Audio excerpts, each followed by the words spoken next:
গভীর রাতে পাকিস্তানে ভারতের আক্রমণে সংঘটিত হল অপারেশন সিন্দুর, যা আমাদের বাংলা ভাষায় অপারেশন সিঁদুরও বলা যায়। পিটিআই এর দাবি মতে এই নামটি খোদ নরেন্দ্র মোদী রেখেছেন। তাহলে প্রশ্ন জাগে, কেন এই নাম রাখা হলো, কি এর মহত্ব?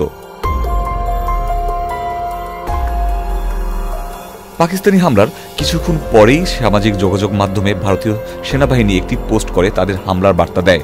সেখানে তারা অপারেশনের নামের সাথে সিঁদুরের ছবিও যোগ করে দেয়। এরপর থেকেই এই নাম নিয়ে মানুষের আগ্রহ আরও বেড়ে গিয়েছে।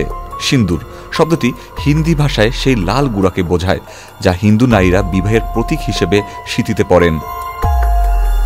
যাদের স্মৃতির সিঁদুর স্বামী হারানো রক্তাক্ত স্মৃতিতে রূপান্তরিত হয়েছে, এই অভিযানের নামকে সেই সব নারীর বেদনার প্রতীক বলেই ধারণা করছে অনেকে।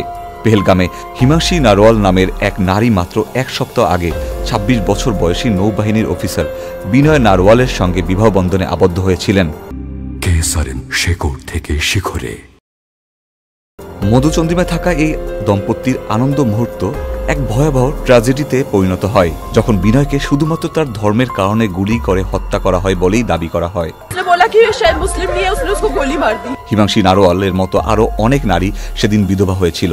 তাদের সবার উদ্দেশ্যে এই নাম রাখা হয়েছে বলেই ধারণা করা হচ্ছে। পিটিআই দাবি করেছে অপারেশন সিন্দুর নামটি নরেন্দ্র মোদী নিজেই রেখেছেন। এমনকি পুরো অপারেশনটিতে মোদীর সার্বিক নজরদারি ছিল। অপারেশন সিন্দুরের পর পুরো বিশ্ব তাকিয়ে রয়েছে পাকিস্তানের পরবর্তী প্রতিক্রিয়ার দিকে।